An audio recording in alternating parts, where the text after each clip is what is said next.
हिम्मत असेल तर ठाकरे यांच्या संपत्तीची चौकशी करा असं आव्हान शिवसेना खासदार राहुल शेवाळे यांनी दिलंय। कुठलीही बेहिशेबी मालमत्ता ठाकरे कुटुंबियांकडे नाही, कुठलाही घोटाळा ठाकरेंनी केलेला नाही असं शेवाळे म्हणालेत। अमित शहा आणि भाजपच्या राष्ट्रीय नेत्यांनी त्यांची संपत्ती जाहीर करावी असं आवाहन राहुल शेवाळे यांनी केलंय।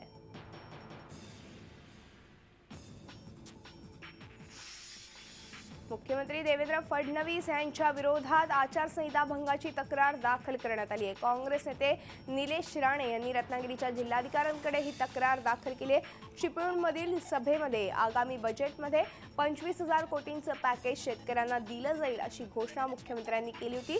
त्यावर निलेश राणेंनी आक्षेप घेतलाय। पॅकेजचं गाजर दाखवून ग्रामीण भागातील लोकांना प्रलोभनं दाखवली जात असल्याचं निलेश राणे यांचा दावा आहे। तर ह्याच सभेत मुख्यमंत्र्यांनी शिवसेनेवर टीका करणं टाळलं। हाच धागा पकडत कोकणात शिवसेना भाजपची छुपी युती असल्याचा आरोप निलेश राणे यांनी केला आहे। काल जे मुख्यमंत्र्यांचं भाषण झालं चिपळूणमध्ये, त्यांच्या भाषणामध्ये सरळ उल्लेख हा 25,000 कोटीचा पॅकेज मी बजेटमध्ये देणार असं जाहीर केलेलं आहे। मी निवडणूक आयोगाचे नियम वाचले, त्याच्यामध्ये अमुक माणूस, तो पण मुख्यमंत्री राज्याचा, थेट पॅकेज देणं हे आचारसंहितेचं उल्लंघन आहे आणि भंग आहे। आचारसंहितेचा भंग होतो आहे। निवडणूक आयोगाकडे ती तक्रार केलेली आहे आणि योग्य तो तपास घेऊन मुख्यमंत्र्यांवर कारवाई करावी आमची मागणी आहे।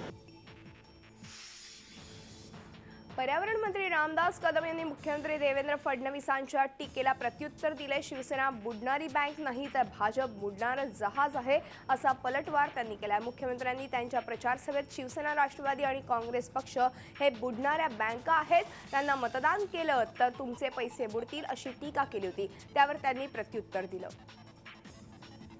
भाजपा ज्या होडीमध्ये बसले ती होडी फुटलेली आहे, ती त्या होडीला किनारा कधी लागणार नाही, अगदी समुद्राच्या मध्ये जाईल आणि होडी सगळ्यांना घेऊन डुबून जाईल भाजपची। तर मुख्यमंत्र्यांनी शिवसेनेची काळजी करता कामा नये। सगळ्या बँका बुडवण्याचं काम, सगळ्या घरातले पैसे काढण्याचं काम, नोटा काढण्याचं काम साहेब मोदी साहेबांनी तुमचं केलं आहे, तुम्ही केलं आहे। बँकांचा आमचा संबंध काय? बँकांचा तुमचा संबंध आहे। आता सांगलीमध्ये आज झालेल्या भाजपच्या सभेत स्वाभिमानी शेतकरी संघटनेचे क्रमांक 2 चे नेते सदाभाऊ खोत मुख्यमंत्र्यांच्या मांडीला मांडी लावून बसलेले दिसले। इतकंच नाही तर त्यांनी गळ्यात चक्क भाजपचा स्कार्फ घातला होता। मित्रपक्षाचे नेते आणि मंत्री या नात्यानं मुख्यमंत्र्यांच्या बाजूची खुर्ची एक वेळ समजण्यासारखी आहे, पण दुसऱ्या पक्षातून प्रवेश देताना गळ्यात पक्षाचा स्कार्फ घालण्याची सध्याची प्रचलित पद्धत असताना सदाभाऊंच्या गळ्यातला कमळाचा स्कार्फ सर्वांचंच लक्ष वेधून घेत होता।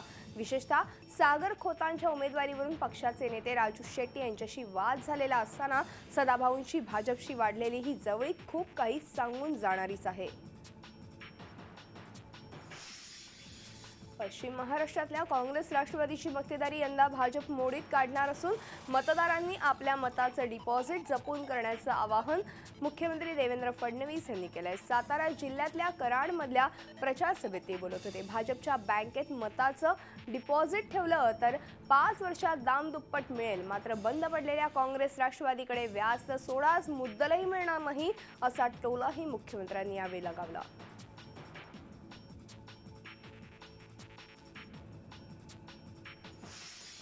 मिनी विधानसभा असं स्वरूप असलेल्या राज्यातल्या जिल्हा परिषद आणि पंचायत समिती निवडणुकीच्या पहिल्या टप्प्याकरताचं मतदान संध्याकाळी 5:30 वाजता संपलं। 25 पैकी 15 जिल्हा परिषदा आणि 165 पंचायत समित्यांसाठी हे मतदान करण्यात आलं।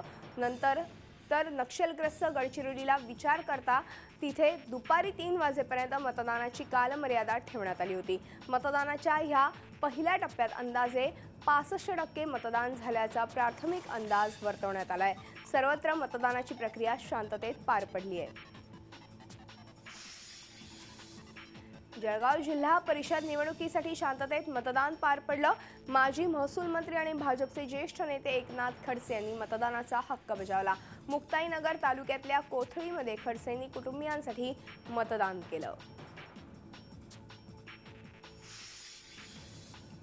जळगाव सहकार राज्यमंत्री गुलाबराव पाटील यांनी धरणगाव तालुक्यातील पाळधी इथं मतदानाचा हक्क बजावलाय। 67 पैकी 25 जागांवर शिवसेनेला यश मिळेल असा विश्वास गुलाबराव पाटील यांनी व्यक्त केलाय। निकालानंतर कोणाशी युती करायची की नाही याचा निर्णय पक्षप्रमुख उद्धव ठाकरे घेतील असंही ते म्हणाले। अहमदनगर जिल्हा परिषदेचे अध्यक्षपद ताब्यात घेण्यासाठी सर्वपक्षीय श्रेष्ठींनी जोर लावलेला आहे। आज सकाळी शिर्डीत विधानसभेचे विरोधी पक्ष नेते राधाकृष्ण विखे पाटील आणि राज्याचे माजी महसूल मंत्री बाळासाहेब थोरात यांनी संगमनेरमध्ये मतदानाचा हक्क बजावला। यावेळी विखे पाटलांनी काँग्रेसच्या विजयाचा विश्वास व्यक्त केला, तर काँग्रेस विरोधात अपक्ष उमेदवार उभे करून आपण खरी काँग्रेस वाचवण्याचा प्रयत्न केला असल्याचं थोरात यांनी म्हटलंय। आजीबाजी मंत्री आमदारांच्या नातलगांसह दिग्गजांची प्रतिष्ठा पणाला लागली आहे। लातूर जिल्हा परिषद आणि पंचायत समितीच्या निवडणुकीत बाभळगावमध्ये दिवंगत माजी मुख्यमंत्री विलासराव देशमुख यांच्या कुटुंबियांनी मतदान केलं। श्रीमती वैशालीताई विलासराव देशमुख यांचे लहान बंधू आणि माजी मंत्री दिलीपराव देशमुख, आमदार अमित देशमुख यांनी मतदानाचा हक्क बजावला। तर जिल्हा परिषद निवडणुकीतील एकुरगा गटातील काँग्रेस उमेदवार आणि जिल्हा परिषद अध्यक्षपदाचे प्रबळ दावेदार धीरज देशमुख आणि त्यांची पत्नी दीपशिखा देशमुख यांनी आपल्या मतदानाचा हक्क बजावला। लातूर जिल्हा परिषद हा काँग्रेसचा गड मानला जातो, त्यामुळे काँग्रेसची निर्विवाद सत्ता येईल असा दावा यावेळी देशमुख कुटुंबियांनी व्यक्त केला।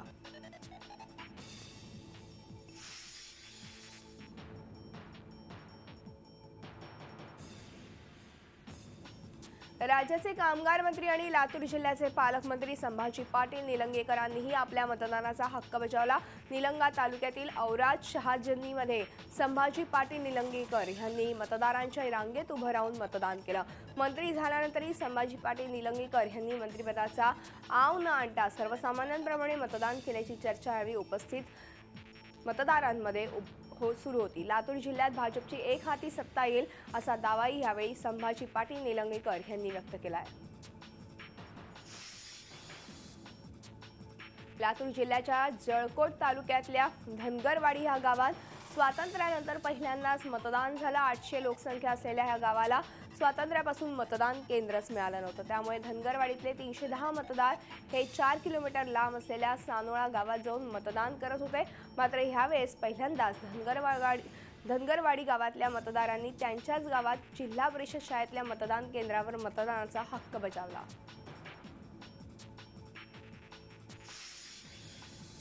लातूर जिल्ह्याच्या अहमदपूर तालुक्यातील शेंद्री हे गाव गेल्या अनेक वर्षांपासून रस्त्याच्या मागणीसाठी शासन दरबारी तसंच नेत्यांकडे मागणी करत आहे। मात्र गावाच्या ह्या जिव्हाळ्याच्या मागणीकडे सर्वांनीच अक्षम्य दुर्लक्ष केले, त्यामुळे जिल्हा परिषद आणि पंचायत समितीसाठीच्या मतदानावर शेंद्री गावानं बहिष्कार टाकला। 175 लोकसंख्या असलेल्या शेंद्री गावात अवघे 100 मतदार आहेत।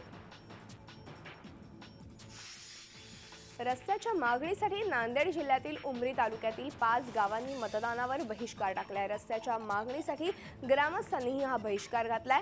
उमरी तालुक्यातील बोथी, तुराटी, मोखंडी, बिनताळ आणि सावरगाव अशी 5 गावं एकाच रस्त्यावर आहेत। मात्र 40 वर्षांपासून गावाकडे जाण्यासाठी पक्का रस्ताच नाही। रस्त्याच्या मागणीसाठी या 5ही गावातील ग्रामस्थांनी 26 जानेवारीला उपोषण केलं होतं।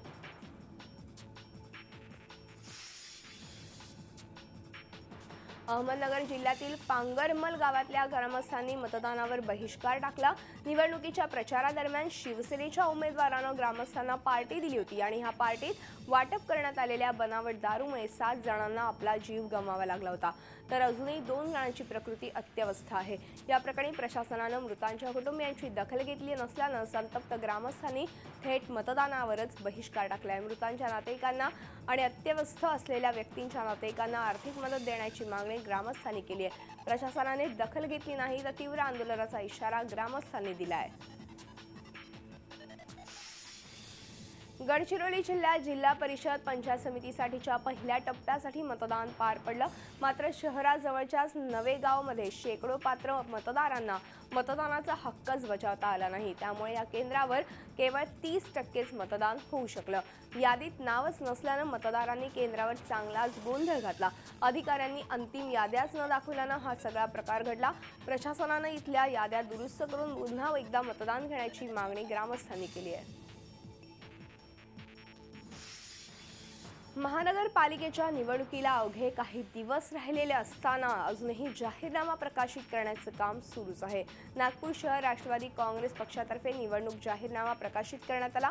त्याआधी मंगळवारी नागपूर शहर काँग्रेसनं त्यांचा जाहीरनामा प्रकाशित केला होता। राष्ट्रवादी काँग्रेसनं नागपूर महानगरपालिका निवडणुकीत मुस्लिम पीपल्स रिपब्लिकन पार्टी अशा 6 पक्षांना सोबत घेऊन महागठबंधन बनवून 131 उमेदवार निवडणुकीच्या रिंगणात उतरवलेत।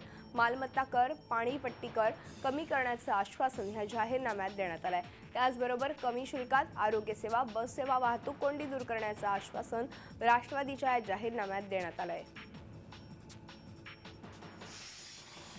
पुण्याची सत्ता टिकवण्यासाठी अजित पवारांची झंझावती प्रचार सुरू आहेत। पिंपरी चिंचवडमध्ये तब्बल 9 सभा घेतल्यानंतर त्यांनी पुण्यात रोड शो केला। कसबा पेठ, पर्वती भागातून हा रोड शो काढण्यात आला। नाना पेठेतील संत कबीर चौकातून रोड शोला सुरुवात झाली होती। महापालिका निवडणुकीत राष्ट्रवादीला मतदान करण्याचं आवाहन अजित पवार यांनी या रोड शोच्या माध्यमातून केलं। कोथरूड, शिवाजीनगर भागातही त्यांचा रोड शो होणार आहे।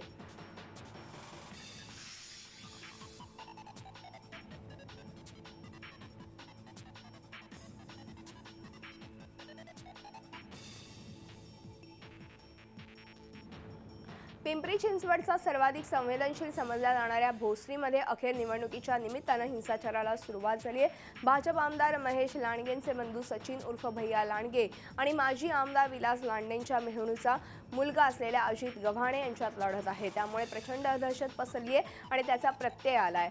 राष्ट्रवादी काँग्रेसचा प्रचार करत असल्यामुळे भाजपच्या कार्यकर्त्यांनी मारहाण केल्याचा आरोप राष्ट्रवादीनं केला आहे। कोल्हापूर शहरातले नगरसेवक राजसिंह शेळकेंवर जीवघेणा हल्ला करण्यात आला। राजसिंह शेळके मार्केट यार्ड परिसरामधले भाजप ताराराणी आघाडीचे नगरसेवक आहेत। गुन्हेगारी प्रवृत्तीच्या सागर तहसीलदार यानं राजसिंह शेळके यांच्यावरती आपल्या 10 साथीदारांच्या मदतीनं हा हल्ला केला। यात गंभीर जखमी झालेल्या शेळके यांच्यावर खासगी हॉस्पिटलमध्ये उपचार सुरू आहेत। राजसिंह शेळके यांनी त्यांच्या विभागात विकास कामांचा धडाका लावलाय। त्यामुळे स्थानिक पातळीवर राजसिंह शेळके यांचं प्रस्थ वाढत आहे। त्याचा राग येऊन सागर तहसीलदारनं हा हल्ला केल्याचं सांगण्यात आलंय। या प्रकरणी पोलीस सागर तहसीलदारचा कसून शोध घेत आहेत। झी 24 तास रहा एक पाऊल पुढे।